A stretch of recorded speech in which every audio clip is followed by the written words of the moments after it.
If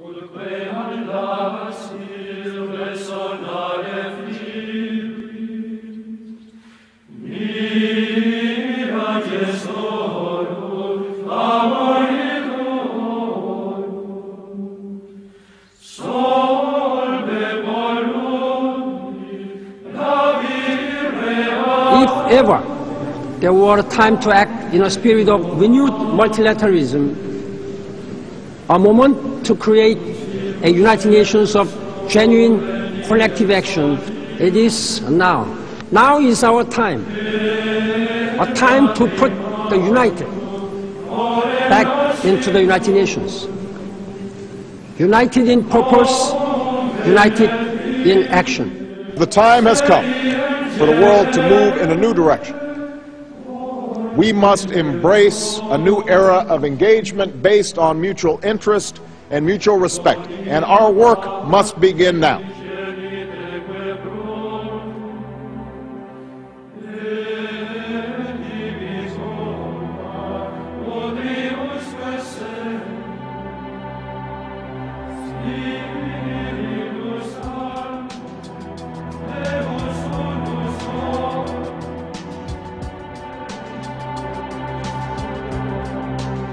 And the President outlined his vision of a new world order in which the US would participate fully, one rooted on 4 basic principles. Today, let me put forward 4 pillars that I believe are fundamental to the future that we want for our children.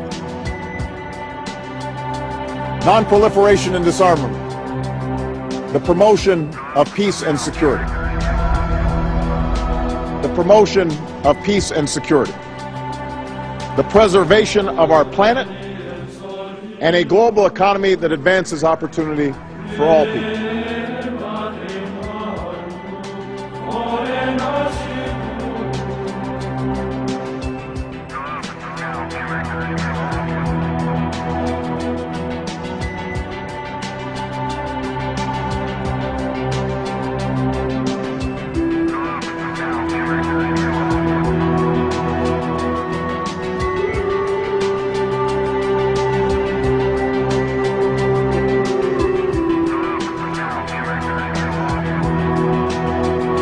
Today, let me put forward 4 pillars that I believe are fundamental to the future that we want for our children. Your 4 pillars. We will brand your preferiti and sacrifice them on the altars of science. Then bring your church down upon you. Vatican City will be consumed by light, a shining star at the end of the path of illumination.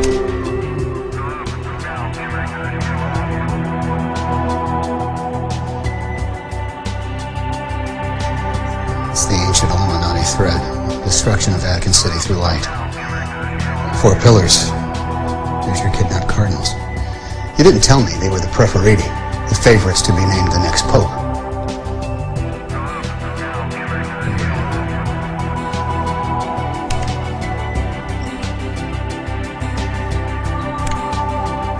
We will destroy your 4 pillars.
In this new world, how religious faith develops will have a profound impact.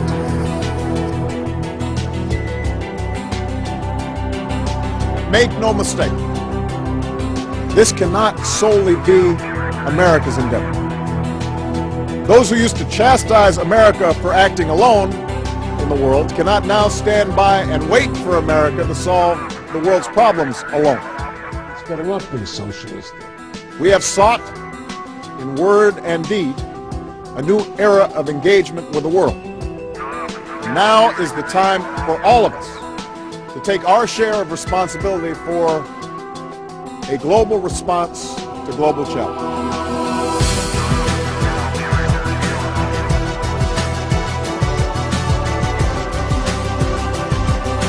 I propose that Europe takes the lead in a bold plan to ensure that every continent now makes the changes in their banking system that will open the path to shared prosperity, that every country participates and cooperates in setting global standards for financial regulation, and every continent injects the resources we need to secure economic growth and jobs.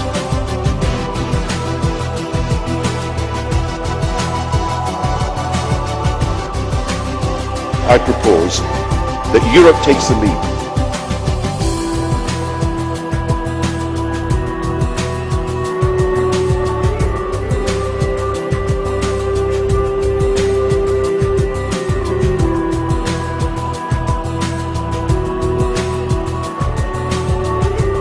The idea of a supranational currency independent of sovereign states is not a new one, but this is the first time an institution of such importance has made the proposal. The United Nations says it wants to go back to the idea of special drawing rights, or SDRs, and make it into a proper currency. The International Monetary Fund will then provide liquidity when and where it's needed. The IMF could act like a world central bank that steers the global money supply. A new reformed International Monetary Fund in which we welcome greater representation from the emerging economies and which must have at least 500 billion of resources, twice what it has today, must be empowered. But this crisis has reminded us that without a watchful eye, the market can spin out of control. A truly global society which is sustainable for all, secure for all, and fair to all. And let me repeat, I believe that the European Union is uniquely placed to lead in building this future. It must be a peace which rests on the cooperative effort of the whole world. The cooperative effort of the whole world. Most of them believe they're doing the right thing. So I don't believe it's better off being socialistic.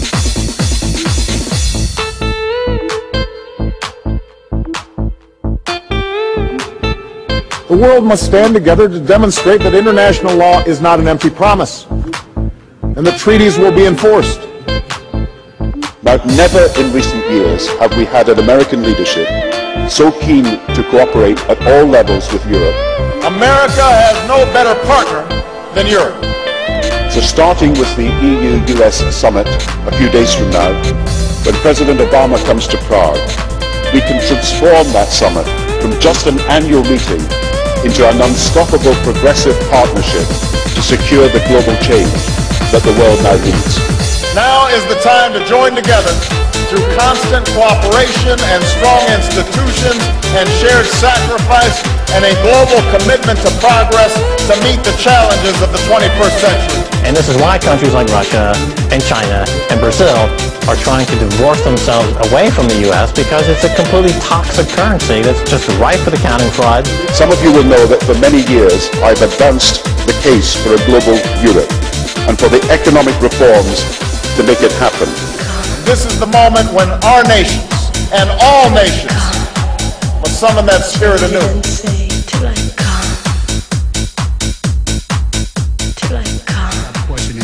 Church rulings on scientific matters. They radicalized them. The Purga created a darker, more violent Illuminati. President Obama kicked off a marathon day of diplomacy with his first UN speech. Welcome to the How are you? United Nations. Thank you. I'm My pleasure. very honored. The topic, climate change. 100 world leaders are meeting for a special summit ahead of the United Nations General Assembly. All of us will face doubts and difficulties in our own capitals as we try to reach a lasting solution to the climate challenge. The danger posed by climate change cannot be denied. Our responsibility to meet it must not be deferred. President Obama's hectic day has also meant wading into the Israeli-Palestinian conflict. We cannot continue the same pattern of taking tentative steps forward and then stepping back. Success depends on all sides acting with a sense of urgency. He met privately today with Israeli Prime Minister Benjamin Netanyahu and Palestinian President Mahmoud Abbas, then brought both men together for the first time since Netanyahu's election. For all whose sense of safety and security has been threatened. And I pray they will be comforted by a power greater than any of us, spoken through the ages in Psalm 23. If I were a Jew, I'd be a Zionist. I am a Zionist. You don't have to be a Jew to be a Zionist. Always look